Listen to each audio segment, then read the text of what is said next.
Hey, welcome everybody to the Tom and James Show.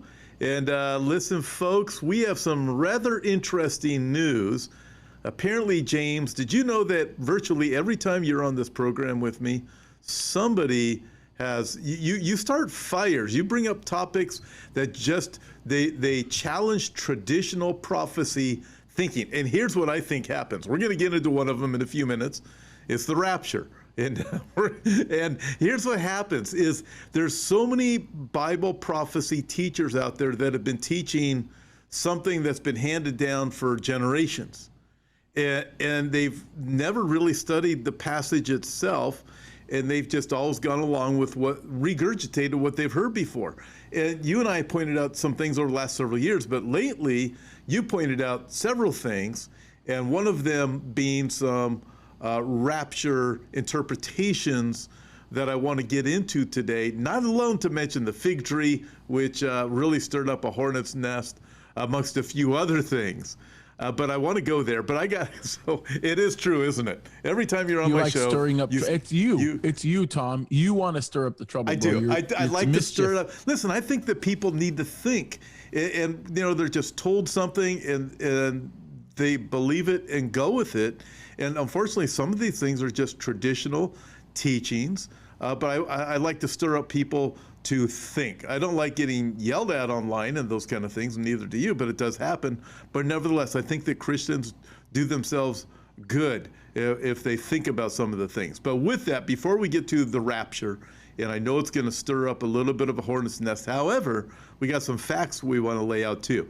Let me ask you about this, James. We've been watching this Abrahamic Accord and the different peace deals, UAE, now Bahrain, and we're watching watching a lot more movement over there in people wanting to have normalization with Israel. Now, I'm going to throw in another monkey wrench. Actually, I'm not going to. I'm just going to read this because it throws another monkey wrench in there that just shows us, man, how close are we to the Ezekiel 38 prophecies being fulfilled? Listen to this. This is just an article from this week. 6-nation Mediterranean gas group forms without Turkey to strengthen regional cooperation. Now check this out, James. Greece, Italy, Egypt, Israel, and 2 other countries will form a permanent organization to promote cooperation over natural gas in the Eastern Mediterranean. Turkey is not included. Energy ministers from the group, which also includes Cyprus and Jordan, signed a charter to establish the East Mediterranean Gas Organization. Egypt's Ministry of Petroleum and Mineral Resources said on Tuesday. The body will be based in Cairo and focus on strengthening regional cooperation. Other Eastern Mediterranean countries can join, the statement said. This sounds like the peace agreement that's going on, except this is over gas and oil, which we look at Ezekiel 30. This is phenomenal. Without giving further detail, representatives from the U.S. Department of Energy and the European Union signed the agreement as observers. This is really incredible. Today is an historic moment, Egypt's oil minister said. Once the organization is up and running, we will soon see important projects that add value to all of our countries. I look at this, to me, this is just this is incredible. To watch all of the events and then have this thrown in here regarding oil and gas, Turkey not included, Russia not included, Iran not included, all these other countries are included. Am I seeing too much in this, or what do you think? No, what you're looking at. Look, did you notice me go? Yeah, I did. Oh, yeah, it was good. That's what happens when I got a lot going through my mind, and I've got quite a few things to say, and I don't know what to say first. It's kind of a weird thing. This is significant. This is really significant, and most definitely, it does remind me a lot of what we know is going to happen per Ezekiel 38 and 39, for sure. So this is a dynamic, and let me lay it out for our listeners who aren't making the connection in particular. Right now, what you are basically watching is you are watching the effective economic lockout of Turkey of Russia, of Iran, because Iran is being effectively locked out by new sanctions that have been passed down that are agreed to by many of these surrounding nations. And eventually that's going to pass down to Libya and some of these other nations that are involved in the attack of Ezekiel 38. Now, what we know of from Ezekiel 38 and 39 is that these attacks are going to be inspired by the fact that the people attacking Israel want what Israel has, right? Namely, I'm going to guess it's going to be many of their natural resources, things like energy. Israel clearly has become energy independent. We know that. They've been energy independent for quite some time. Even as it relates to the way that they handle their own water, it's pretty unique when you think about what they have actually done. They really are unique in that sense. Europe, or this area of Europe that's signing these deals, is pretty incredible, because what they would have normally been dependent upon is they would have been dependent upon some kind of a pipeline that would come from Russia to be able to supply oil back and forth, right? This is a very, very interesting thing. By this agreement being signed, Russia gets X'd out. It's a direct repudiation to China.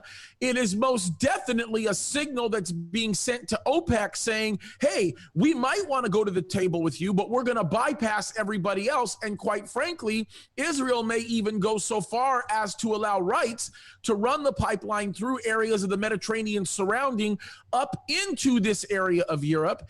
And in essence, what effectively happens is Russia is straight out of the picture. Iran has no effect.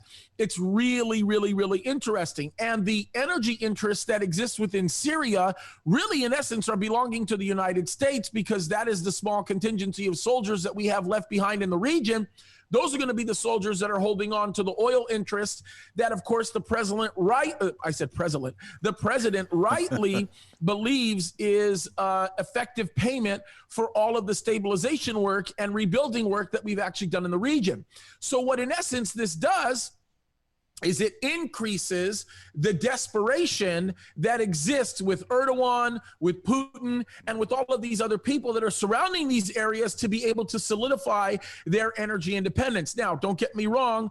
Erdogan is running around saying, we got this. Look, we discovered huge oil in the Mediterranean. It's all there, yet there's no evidence to be able to substantiate it, because he is still attempting to furiously, at a voracious pace, drill in the Mediterranean, and it looks like he's not getting any real luck. So Turkey's dependence upon energy is becoming more and more and more obvious. They have been very purposefully and in a very calculated way ixnayed out of this agreement, and it's in essence the United States' silent way and the EU's silent way of being able to say, we don't like your behavior. We think you moving into the Mediterranean to do what you're doing is a violation of what's happening on international grounds.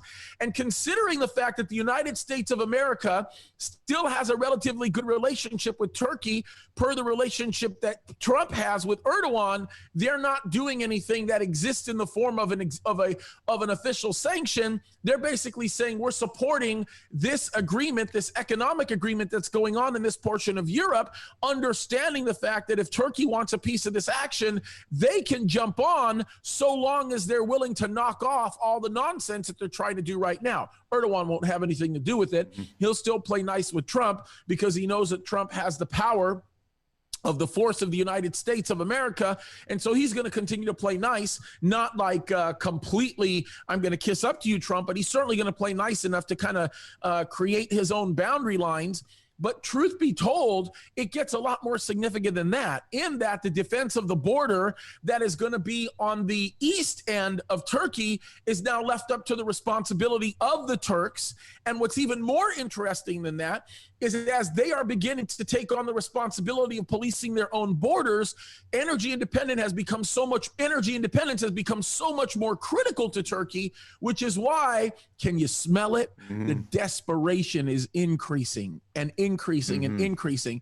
And before you know it, what's going to end up happening, you mark my words, are these guys are going to develop closer relationships with Israel. They're going to want to have that kind of reciprocal prosperity. But what's going to happen is every effort that they make to do so is not going to suffice it for them, because they're not going to have what Israel has. They're not going to have independence. And as a result, you know what they're going to do? They're going to attack Israel. And when they do attack Israel, guess what? God's going to defend them.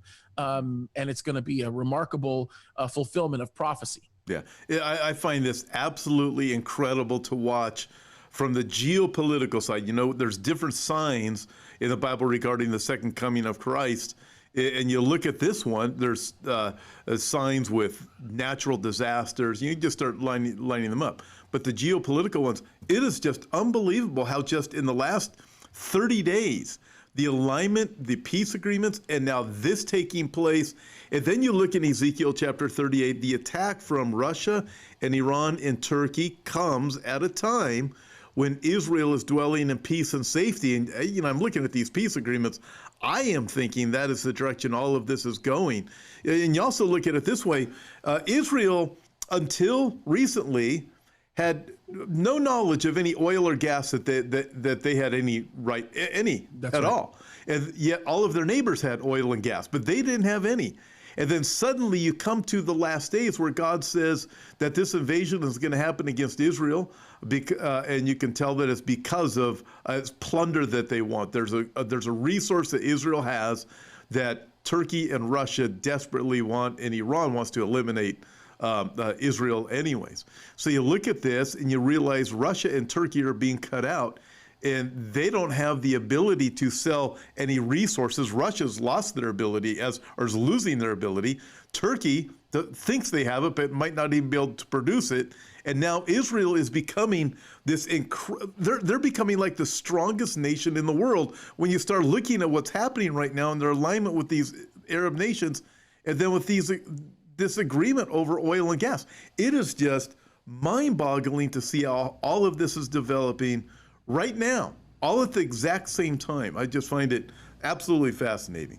Well, and it's interesting because I get stopped all the time and I get told, well, James, slow your roll with your stance on Russia, because Russia has plenty of energy. They have all kinds of oil resources, and they have all kinds of other resources that they could definitely harness from within their nation. And then I tell them this. I say, well, it's like you coming to me and telling me that you have the ability to get in a mode of transportation that will get you from 0 to 60 in a few seconds, and you can go anywhere you want in the country, except for the fact that you have a Lamborghini that's 2 inches off the ground, and you're living in a house that's in the middle of nothing but off-road territory.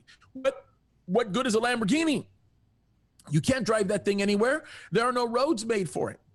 You're through. And that's exactly what's going on with the pipeline system that exists from within Russia. I mean, what good is the oil that you have if you can't transport it? What good is the energy resources that you have if you can't harness it for purposes of driving the mechanism that keeps everything alive in the country? That's the whole point.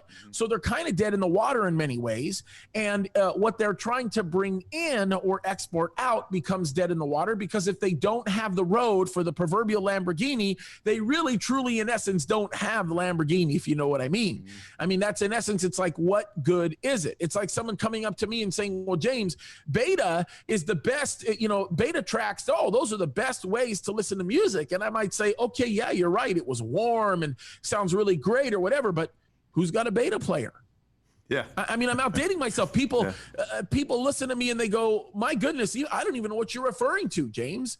The other day, same thing. I had a cassette tape that had one of the very first Bible studies I ever taught 27 years ago. And I told myself, gosh, I really want to listen to that. Good luck trying to find a cassette player. Right? It's hard. So what good is it? It's hard to find a DVD player anymore. Right. I mean, but that's and that's exactly right. So that, in essence, is the problem that we're facing right now. This is, in essence, the issue that we're dealing with. The issue that we're dealing with at this very moment is the fact that Russia might have a few internal resources, but where is the mechanism to deploy those resources? How does it even get used? So that's why this deal is so significant, because this deal is basically going to Russia and Turkey and basically saying it's a direct repudiation to them. It's basically saying, don't need you. Oh, and by the way, Merkel in Germany, tough luck. You can take your nonsense that you're messing around with as it relates to Russia, and you can keep it. You and the Russians can stay in bed, and you can continue to have your fun. But you know what? You'll be the next Ukraine. Yeah. And that's in essence what's going to happen. Yeah, you bet. Europe overall hasn't been real friendly with Israel for the most part. But Russia, they realize, is a problem for them. And Russia really has had a stranglehold on Europe with the gas for a long, long time. And although Europe's not always real friendly with Israel, they'd much rather have an agreement with Israel than they would with Russia. And they sure don't want one with Turkey. At least I'm thinking they don't want one with Erdogan being president of Turkey. You have the political side of it. In the same sense, you have Iran and the peace agreements. Listen, these Arab communities, the enemy of my enemy is my friend. They'd rather be friends with Israel right now than have to deal with Iran on their own. And I see That's right. Similar dynamic that is taking place with the oil and gas. They'd rather into agreements with Israel than be struck in some kind of stranglehold with Russia or Turkey. That's right. So ready for this one? Now we're going to stir up the hornet's nest a little bit. Thank you for that, Tom. And by the way, we have a prophecy conference coming up November 8th, Sunday. It's going to be fantastic. James, you're going to be speaking that morning. We have Don Stewart lined up. We have you, myself. We have Andy Woods. And we have David Towles going to be flying in from Israel, it appears. How's that going to go, Tom? I'm going to do the morning services, and then we got all kinds of other stuff going on in the afternoon, and then we're doing a Q&A in the evening. Is that what's going to happen? It's going to be great. It's going to be all day. We'll even have food. Of course, this is assuming that we don't go into some lockdown because we all got arrested for having a big service during COVID. But hey, we've been going okay so far. Your church is going through it right now. We're still, you know what? The health department just called to threaten us, and guess what? We're still doing what we're going to be doing. Sorry. Yeah. So we're moving. Yeah, we're moving forward. I'm excited about November 8th. It'll be at 412 Church in San Jacinto, California, Southern California. We'll have information online for that pretty soon. Okay. I want to talk about the rapture because this is the passage that just grinds away at people. You and I both agree there is a rapture. 1 Thessalonians chapter 4 tells us that it talks about the rapture, the catching up, the harpazo, whatever you want to term it, but we use this English word, rapture, which we get from the Latin. Okay, so the rapture's in the Bible. I believe in a pre-tribulation rapture. You believe in a pre-tribulation rapture. I got a whole lot of emails over the last 2 weeks saying the rapture was going to happen last weekend, and we're still here. Anyways, that's another story. That was the Rosh Hashanah, Feast of Trumpets, rapture theory that comes around every year. Okay. Every single But year. with that, here's the monkey wrench. It's 2 Thessalonians chapter 2, verse 3. Let no one deceive you by any means, for that day will not come. This is speaking of the day of the Lord, the tribulation period. That day will not come unless the falling away comes first and the man of sin is revealed, the son of perdition. Okay, so people read that and say, okay, the falling away is talking about a great apostasy from the faith. That's what people are saying now anyways, a great apostasy from the faith. And it also says, and the Antichrist is going to be revealed, which that gives support to people who believe in a mid-trib rapture.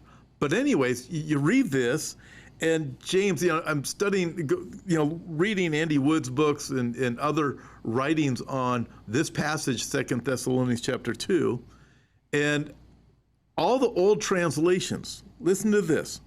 The earliest English translations translated the Greek noun apostasia in 2 Thessalonians as departure or departing, meaning a physical departure, not a spiritual departure, not a spiritual apostasy, but a physical departure. In other words, a catching up to meet the Lord in there. And he quotes them. The Wycliffe Bible, 1384, the Tyndale Bible, the Coverdale, the Cranmer Bible, Breach's Bible, the Beza Bible, the Geneva Bible, they all interpret it as a physical departure until came along the Catholic Bible, the Reims Bible, in 1576, and they changed the translation because to fit a spiritual apostasy because they looked at the Protestant Reformation as a departure from the Catholic Church, a departure from the faith. And hence, here we are. And then the King James took a shot at the Catholic Church and said the Catholic Church had departed. So that's how the King James Bible interpreted that. And then here we are, all these years later, forgetting what the original translators were, and we're arguing about this, and people are calling you and I horrible names for even saying this is talking about the rapture, not a spiritual apostasy at the end days. Yeah, that's right. So it's actually unbiblical to actually say that it's some kind of a spiritual apostasy.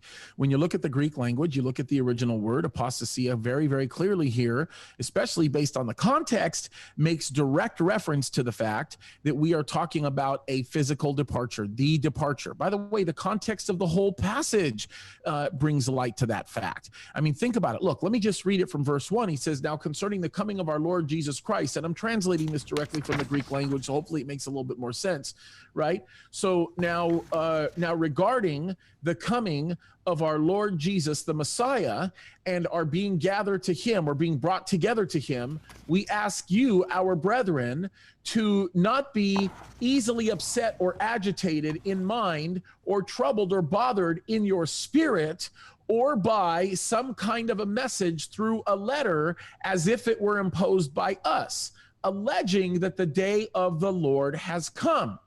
Don't let anybody deceive you in any of these ways, for that specific day will not come unless the physical departing, literally, unless the departing comes first and the man of lawlessness is revealed, the son of destruction. And he begins to talk about the Antichrist. And so the whole idea here is that don't worry about these things. There's a lot of people that were telling the Thessalonian church, hey, listen, the rapture has already happened. We're approaching the tribulation. Look at what's going to go on. Look at what's happening with everything around us. Caesar Nero's going to start getting crazy. The things are being very unsettled. The stability of even the very temple is at stake here. Bad things are happening. We are in the tribulation. The Apostle Paul said, don't let anybody lie to you.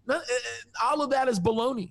He says, the Antichrist himself won't be revealed until we're taken, until we actually have physically departed. Now, a lot of people will say, well, why in the world would he not use the same term harpazo that he uses in 1 Thessalonians chapter 4? Well, that's a very easy one. If I'm trying to explain a circumstance to you, if I'm trying to reiterate an initial statement that I make, I'm not going to keep making that statement. I'm not going to keep making the same statement. If I say John jumped over the hill and you say, well, James, what do you mean John jumped over the hill? How can anybody jump over a hill? And I go to you and I say, well, let me explain. I'll make myself clear. John jumped over the hill. Well, James, you don't understand. I don't understand what that means. I mean, what do you mean when you say John jumped over the hill? What size was the hill? And is John like some subhuman person that can just, jump higher than anybody else? I mean, what does that mean? Look, Tom, I'm getting sick and tired of you asking me the same question. I can't be any more clear. John jumped over the hill. Well, that doesn't make sense, does it? If you're coming to me and you're asking me to provide for you some kind of a clarification, I am going to use a different word, a different set of words to be able to describe the very same concept, right? So if you're having a hard time with the concept of me being snatched up as I wrote to you in my first letter, and you're having a difficult time still, you're not really receiving this. I just finished telling you we're going to get snatched up. I told you to comfort one another with these words. I told you that, listen, this is going to happen as a thief in the night, but it's not going to be that way for you. You know what to expect. I've already given you everything. And you go, yeah, but I'm still scared. Well, then I'm not going to say, look, I told you. Let me say the same thing over again. No, I'm going to say, I told you, I made you aware. Let me reiterate what I just told you. Let me offer you a different subset of words so that you'll be able to understand what's going on. And this is, again, a language issue. This is a huge language issue. And in most cases, context, matter of fact, in every case, context actually means something, even within the particular definition of a word. And I can tell you how this works in language. It's very interesting how this works in language. I can tell you, for example, I can go to you in Arabic and I can say, now, I just told you, literally, if I were to translate that word for word without any context associated at all, I just went to you and I said, hey, go into the ice and get me something cold. That's literally what I told you. Now, that doesn't make any kind of sense. The context is when you look at what I'm actually saying and the environment that we're in, I could be, my mouth could be a little dry. I would be saying, hey, go to the fridge and grab me a Coke. That is what you would call a dynamic equivalent translation. And in some cases, you must look at it that way. Now, don't get me wrong. The Greek language is a very much word for word type of a language, right? And even in the word for word subsets, you still have to use sometimes a dynamically equivalent approach to be able to come to the conclusion with respect to the original language word that you're looking at. So in this case, the whole context is the rapture. The whole context is the Antichrist when he's going to come. How in the world does it make any kind of sense to insert a completely different meaning to a commonly used word that in the past has always meant what it originally implied? It doesn't make sense. It's people being dishonest with the translation. Now, the next question that comes up is, does that mean we don't trust our translation? No, it doesn't mean that at all, because it's very feasible to say that it could mean that. It's just for whatever reason, the translators chose to ignore the existing context, which would establish that, right? And by the way, we see this all the time all over the Bible. Here's one that's going to make a bunch of people mad, and everyone's going to call me a heretic, and they're going to bag on my chair, and they're going to call me fat, and they're going to say all kinds of other stupid things about me, but that's okay. I'll just tell the truth. What about the word agape? Everybody says the Greek word agape means God's unattainable love. You've got eros, you've got phileo, and then you've got agape. That's wrong. I don't care who's taught it over the years. It's a misappropriation of the Greek language. You don't understand the Greek language if you come to the conclusion that agape every single time is God's love that only anybody can attain. Here's the problem that I have with that, right? Later on in Timothy, you hear, having loved agape this present world. Talking about somebody who had just backslidden. That's agape. Mm-hmm. So you're telling me that a guy has God's love backsliding for the evil world system? Ooh, we've got a problem, folks. This is where context makes a big difference. This is where you've got to look at context and say, okay, it means something. If I say I love pizza, it's a completely different thing than saying I love my wife. Am I using the same word? You're darn straight I'm using the same word. Does it have a different meaning? It has a different meaning. You have the same exact problem here in 2 Thessalonians chapter 2, verse 3. And the argument, by the way, is rock solid. It's a rock solid argument. Anybody that has any background in original language will be able to tell you that. It's the truth, you guys. I can't pick and choose what the truth is. But it is definitely talking about the fact that we were, or that he's referring to the rapture. By the way, I am coming from the view that has always looked at it as an apostasy or a rebellion, because that's what I've been taught, and I never really did truly dig into it. And the time that I chose to dig into it was about 4 months ago at a Q&A session where somebody told me this interpretation. I said, you better not listen to that guy. That guy's a kook. And they told me, well, James, you're calling Andy Woods a kook. You're calling J.D. Fudge a kook. You're calling Don Stewart a kook. I said, let me get back to you because maybe you're misunderstanding something. So I called Don, and then I call Andy, and then Andy sends me this incredible book, which, by the way, is very found in facts, is very impressed with the book that he wrote here. And Andy's just got a lot of integrity. The guy is not going to lie for anybody. He's not going to cheat or fake just so that he can sell a book. That's not the way the guy is. And so I talked to him, and I'm like, wow, that argument makes a whole lot of sense. And so I started researching it. I'm like, I really beat myself up. I was asking myself, how on God's green earth could I have not seen this? Yeah. What an error. Yeah. So there's others too. J. Dwight Pentecost. Even Tim LaHaye, people think there's no way Tim LaHaye would have taught that. Well, Tim LaHaye actually taught that too. Thomas Ice teaches it. Kenneth Wiest. You start looking at it going, well, how did this get so much into mainstream teaching, including myself? I had taught that for years. Here's the thing is, the Bible does teach a great apostasy in the last days. There is people buy into the doctrine of demons. They have a form of godliness but deny the power thereof. And you start looking at all these different things that the Bible does say about the last days that people believe. There is a great departure from the faith. But this passage does not support that. This passage actually supports a pre-tribulation rapture, a departure, a physical departure from this earth, and then the man of lawlessness is revealed. Antichrist is revealed after that. James, I know you stirred up a hornet's nest. That's one of the reasons I love having you here so much. Actually, it's just to get the truth out. And we've taken a lot of subjects over the last several weeks, and the pot's been stirred. and we've lost some viewers and followers over it. That's okay, because I would rather deal with the truth and have a healthy conversation, even a debate, than just sit there and just go along with, well, they said it, therefore I believe it. It's looking at the Bible. What does the Bible actually teach? Listen, Jesus is coming again. In closing, James, this is our great hope, isn't it? Yeah, it is. And, you know, the Lord's coming soon. And that's one of the things that we got to look at. And knowing that the Lord is coming soon, how much more should it motivate us to be occupying till he comes? How much more should it motivate us to be standing up for righteousness? That's why when I do my videos every day, oftentimes I'm talking about issues that relate to politics, issues that relate to some of the hotbed items that we're facing right now as a nation. Why? Because more than ever, we have an obligation to keep our mouths open about these things and to continue to bring them into the light so that people will see them and respond accordingly. Yep. Yep. All of the things that we see happening, as you look at Bible prophecy, you realize this is the direction everything is going. There, Jesus says, when you have a right understanding of this, he teaches. When you have that right perspective, it reminds us he is coming. It is the cause for great hope. Some of the things can be discouraging. That's why we got to stay in the Word. James, how can people follow you? Well, you can go to our YouTube page, which is Calvary Chapel Signal Hill. That's really simple. Just Calvary Chapel Signal Hill on YouTube.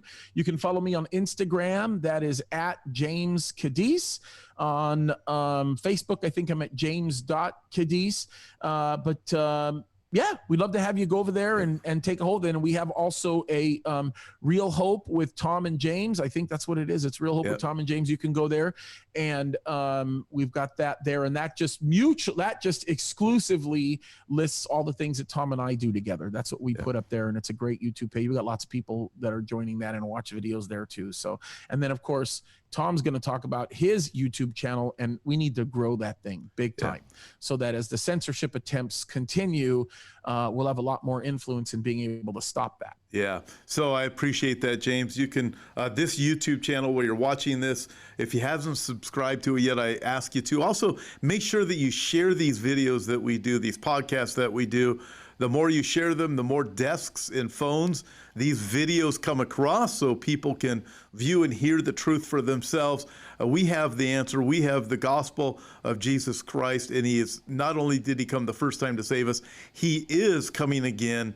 And these are the things that we talk about, and we put them into the context of the things that are happening right now in America and throughout the world. You can also follow me on Facebook and on Instagram and even on Parler. And again, November 8th, Prophecy Conference, Sunday, Southern California. It's going to be an absolutely terrific time, and it's free. And there's no tickets required. It's free. But if it fills up, it fills up. Listen, it's going to be great. James, thank you for today. All right, bro. It's been a blessing, as usual. Shalom. Shalom. I wasn't sure how you said that in Arabic. I would say salam, which is it's kind of different, similar. Or salam alaikum wa alaikum salam. There's different ways of saying it. That was kind of the Muslim way of saying it, but there's many different ways that we would say. How about probably this? 15 different ways. Even in Hebrew, there's many different ways to say it. How about this? See you later. Okay. Anybody who's Russian will know what that means. It was a Russian greeting. Anyone who speaks that would know that one. Bye. All right. Bye.